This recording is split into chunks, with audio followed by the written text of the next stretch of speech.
It's one thing if you're just kind of holding the line a little bit for you were not good enough across that front. All jobs are open for business. Yeah. I mean, Titus is obviously going to have a job, but to me, every single job should be open for competition. Every single one. It wasn't good enough, and frankly, Juice Scruggs has been very, very underwhelming when he has played.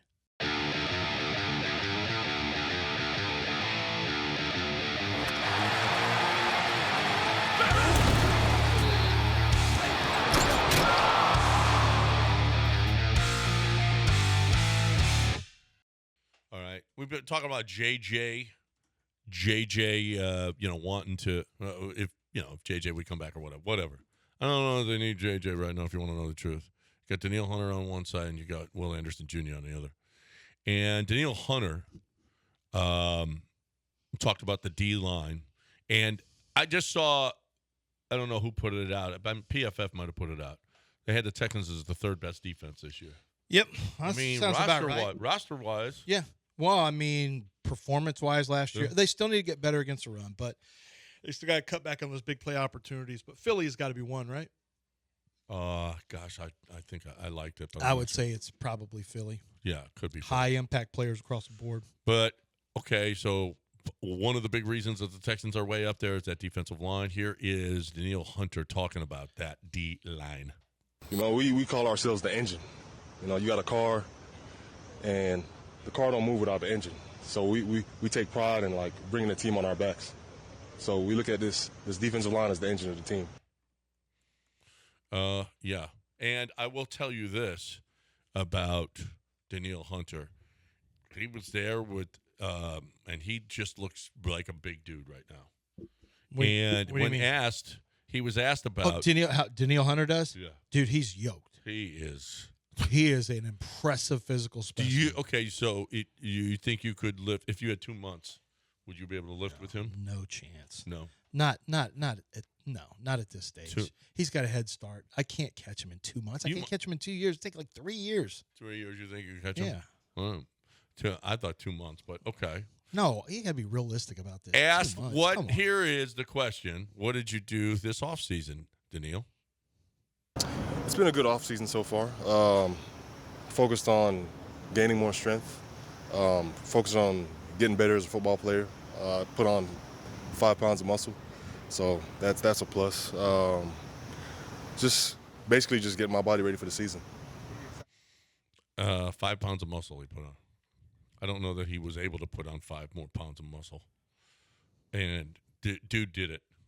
I thought that's going to be really, really hard for him to have more muscle. Yeah, you had a long-standing belief that he could not put on 5 more pounds of muscle. There's no chance. That's a lot at that. You should apologize, actually. I should apologize. I need to apologize. He needs to apologize. No. You insulted him a little bit. No, you got a little out of order yourself. I wasn't insulting him. You said the man could put on 5 pounds. I didn't think it would be possible to put on 5 more pounds of muscle with all the muscle he already had. So, how many sacks did Will Anderson have last year? 11. Okay. 7 his first year, 11 last year. So what Pro Football Focus does is they count, this is what they do in their stats.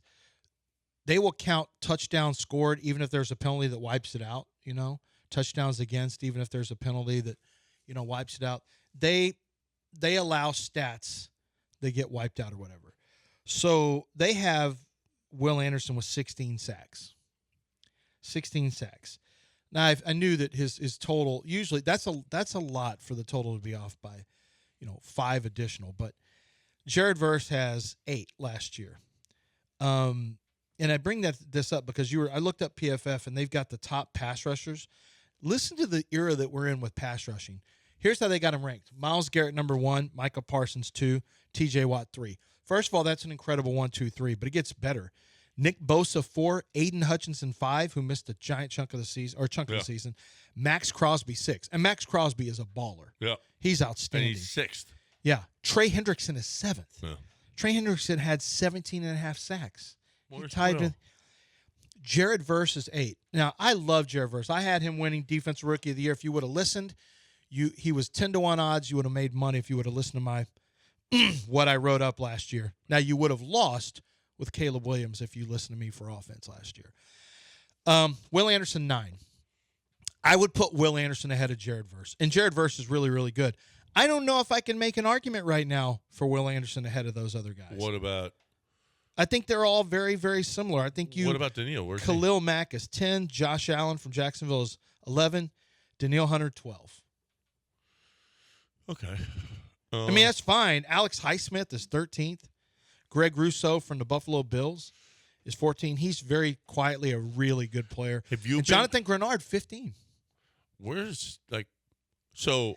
Brian, are you watching? Have you seen any of the Giants preseason, off-season workouts? And they had a their fight there, minicamp? right?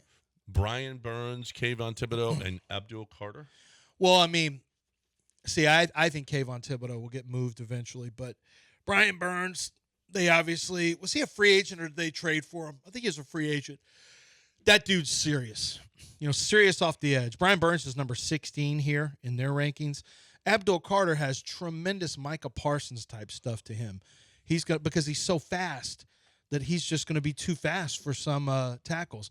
And then you mentioned Kayvon Thibodeau. Thibodeau got better last year. He did. He was better. He did. He's just a lot of talk. He's a lot to deal with because he talks so much. And you got Brian Burns, who's a bona fide sack artist. The Giants out the they pass got rush some is going to be a defense. problem. Yeah. If Russell Wilson doesn't screw this thing up, well, I'll tell you this: this offensive line, the Giants' offensive line, cannot handle these guys. They are all over Russell. Russell Wilson doesn't have a 3 set. Oh, are they showing one-on-ones yeah, and stuff? No, they're showing. Yeah, Russell here. I mean, Russell drops back. Oh and my he's gosh! got converged. Wait, did they hit him? No, they touched him. Oh, okay. Yeah. No, they're not. But that is going to be a problem for teams. Oh yeah. Yeah. I mean, I'm always so I like the Giants unders a lot now. Play in the games. Yeah. Yeah. It's going to be probably Their 34. offense isn't going to be great. You're probably looking at about 34 and a half, They do have 35 and a Malik, half. though, and they got Russell Wilson throwing it to him. They got a great wide receiver. Malik is a special player, but that's why I'm a big believer in if I were the Cleveland Browns, I would have sat tight and drafted Abdul Carter. But you got the offer you got from Jacksonville, so you kind of had to make that trade so they could go up and get Travis Hunter. But to me, take a strong pass rusher and add another strong pass rusher. This is one of the best ways. If you're not good on offense, one of the best ways for you to stay in games is be great on defense and have a great pass rush. And you look at the Giants, that was a no. I had heard, one of the arguments was, well, the Giants shouldn't take Abdul Carter. They've already got Kayvon Thibodeau and Brian Burns. So you can never have enough rush. No. Rush. Kayvon Thibodeau may get bumped inside to rush from defensive tackle now, where he's too quick for guards. You can never have too much rush. And when the contract comes up for Thibodeau, you just, you let him walk. You get a third-round compensatory pick for him, and you move on. Yep. No, this is going to be fun watching this pass rush against. It's hard for me to believe Andrew Van Ginkel is 17th in the league from Wisconsin. Yeah, but I'll bet you know what? Do the Texans have the best combo? Well, Minnesota's got number 15 and 17, but the Texans have 9 and 12. No, Alex. Well, I don't know. Well, Alex Highsmith, they got 3 and 13. That adds up to 16. The Texans add up to 21. Yeah, 9 and 12. Yeah. Now I can tell you now, I would put Will and Denil up against. It's probably slightly below Highsmith and TJ because TJ is he's done it for a long time. He's really, really good. But it's right there with that group. It's right there with it. And now you got Khalil Mack, who you just added, along with he's Chargers. That's right. Jared Verse with the Rams. The Rams have some rush too. Yeah, I think the Texans are going to have one of the best in the league. We'll see. And the Giants are going to be really good. The Dolphins now have Bradley Chubb, Jalen Phillips, and Chop Robinson. Dale was doing this. Yeah, that's Chop. That's right. That's Chop. Yep. Man, we got some good. This is an era of some this good. Now, when I look at their defensive line rankings that they have, PFF, we don't do as well on the interior defensive line. No. Houston, and they're not bad players, but I'm like, okay, let's see, 11, 12, 13, 14. Let's see, we're not in the top 19. We're not 20. We're not 20. Yeah, we're not 24. We're not in the top 23. This is just the interior? We're now not in the top 29. We're not in the top 30. Oh, yikes. We're not 31. Yeah, we didn't hit the top 32. Not one player. But who would it be? Who are you going to put in the top 32? Sheldon Rankins? Yeah, we're not top 32. Oh, that's just individuals. Yeah, this is individual. As a team, I'd like to see it as a team. You looked at it as a team unit, right? Yeah. As a team, I'd probably put the Texans in the 20s. Lower third. Yeah, I'd probably put them in the 20s somewhere. They're not terrible, and they can rush a little bit. Yeah, no, they got got some rush. They got some inside pressure last year, a little bit. But you're not real big. It's not like you're thumping inside and stacking guys up at the point of attack. Like, that's not happening a lot. No. You got a lot of Eagles in here. A lot of Eagles on the defensive interior. 3 of them. I mean, it's pretty good when both your starters and a third guy coming off the bench is inside the top 32. Where do you think Jalen Carter is?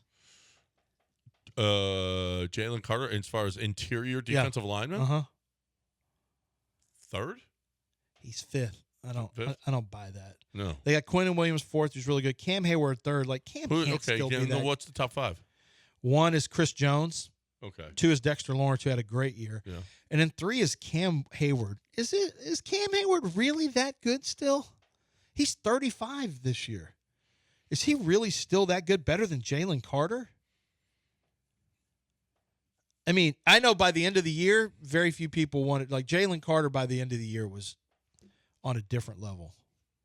A completely different level. Yeah, I might put Jalen Carter. And Jeffrey Simmons is just chilling at number 9. That guy's a nightmare.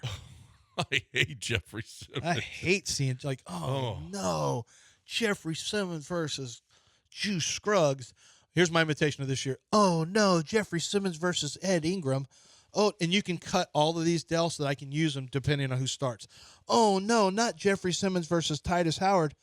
No, Jeffrey Simmons has got Jarrett Patterson. What about Jake Andrews? Oh no, Laken Tomlinson, Jeffrey Simmons. Jake Andrews.